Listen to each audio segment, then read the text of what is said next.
Hello everyone and welcome back to Cuttlefish's Weekly Roundup. I'm your host, Michael Sleever. So I'm here to just simplify some of the biggest news stories of the week because I know it gets very busy and sometimes you just can't be bothered to look at what's happening during the week. So I'm here to just quickly round up everything that's gone on. Rishi Sunak, the UK Chancellor, basically the guy in charge of budgets, has announced a series of bailouts. Now, there's quite a lot of these, so I'm going to try and go into them as much as I can, but sometimes I am just going to have to simplify things a bit. So the first of this is the £1.5 billion art scheme that's aimed at helping theatres and music venues through this pandemic. This comes after a lot of pressure from people in the industry, but even the government's harshest critics have admitted that this is probably more than they ever expected. Already venues throughout the UK were warning of having to lay off workers, with the National Theatre having to cut hundreds of jobs. Now, if you're not into theatre or arts and you're wondering why should I be footing the bill through my taxes for all of this, then I implore you to think firstly of all the hundreds and thousands of workers who work in the arts industry and all the money that it brings in, and also to think about all the fantastic things that British theatre and music have produced. You know, whether you've listened to the Beatles or Stormzy or Oasis or any British band or group from the last 50, 60, 70 years, that is due to our music industry. If you've watched Ralph Fiennes or Judi Dench or any of the fantastic Shakespearean actors, they've all started in theatre. That's what people owe to British theatre and arts. So the second big bailout is looking mainly at the restaurant business. Now there are two main headlines here. One is that we're cutting VAT from 20% down to 5%. Now that's an enormous change. We haven't had something as big as that since the 2008 recession. The other is to bring in a £10 sort of voucher per head for everyone throughout the month of August. Now, how much will this affect? It's hard to tell if it's a real sort of go at trying to incentivise people to come back out or whether it is just symbolic. But either way, it has been welcomed and it may get some people back out. Although others have worried that this maybe isn't the best idea. Our R rate is still pretty high, but I think generally people are saying that we need to do something to save an industry that is in absolute dire straits. Furthermore, businesses will be given £1,000 to any furloughed workers that are not sacked at the end of the scheme. Now, even Rishi Sunak himself has said that he doesn't know how much this will be able to save jobs, and he's even admitted that it's not going to save all jobs, but they're hoping that it will do something at least to help some people. It seems that every time the government do something right, Boris is there to just mess it all up again for them. And yes, lo and behold, Boris has made another enormous gaffe.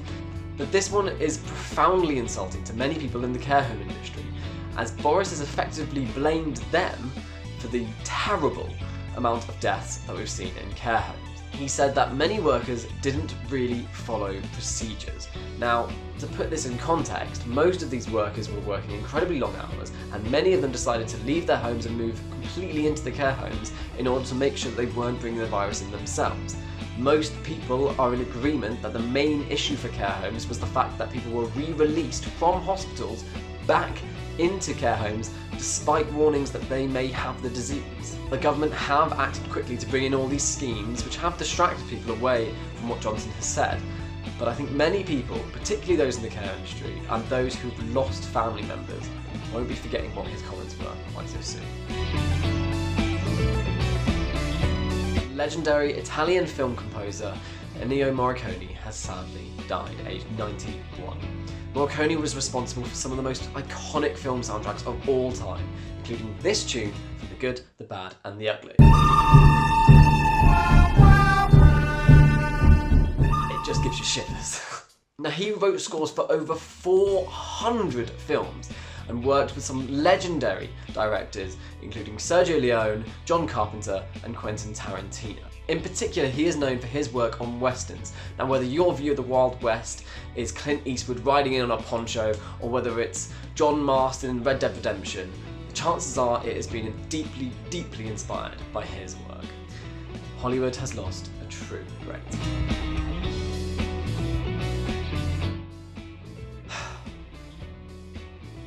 Every day, it really does feel like we're getting closer and closer to Black Mirror. Yes, Kanye West, the award-winning rapper, has announced that he is running for presidency of the United States of America.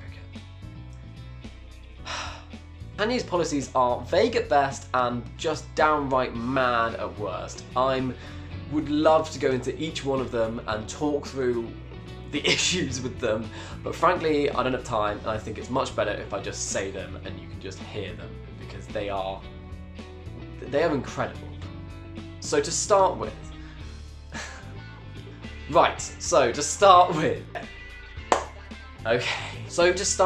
Kanye wants to run the White House like the fictional Marvel country Wakanda. Yes, the one from the Black Panther films and comics, if you're not unaware.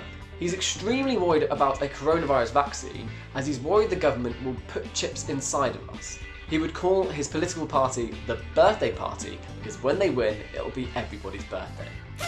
This is a grown man. He said he would end police brutality. Fantastic. He gave absolutely no evidence for how he would do this. And he also said that he was against the death penalty, which, you know, fair enough.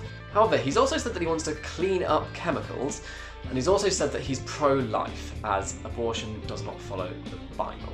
He also says that he doesn't have a plan on taxes at the moment because he just doesn't know enough. Now, a part of me is like, fair enough, you know, if you don't know about something, admit that you don't know it.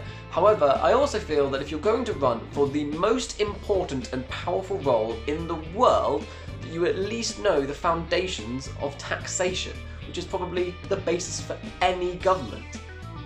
That's just me. Now I'm just going to read you a quote from the interview, because it is mad. And to reiterate, I've not edited this together, this was one coherent quote. So, this is not going to be some Nipsey Hussle being murdered. They're doing a documentary. We have so many soldiers that die for our freedom of information, that there is a cure for AIDS out there. There is going to be a mix of big pharma and holistic. How refreshing to see a presidential candidate who finally put a sentence together. The only African-American woman that ever been elected to the United States Senate. A whole range of people. No, my point is... that's not true. The other one is here. I said the first. I said the first African-American elected. First. I went to an Ivy League school.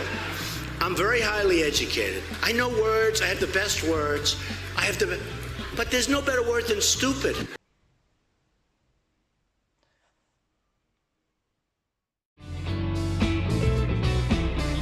Let's end on a high. Formula One is back. Yes, the Marmite sport, love it or hate it, is back, and it's bigger than ever. In our first race, we had everything. We had crashes, we had retirements, we had penalties. It was fantastic. All the drama was there.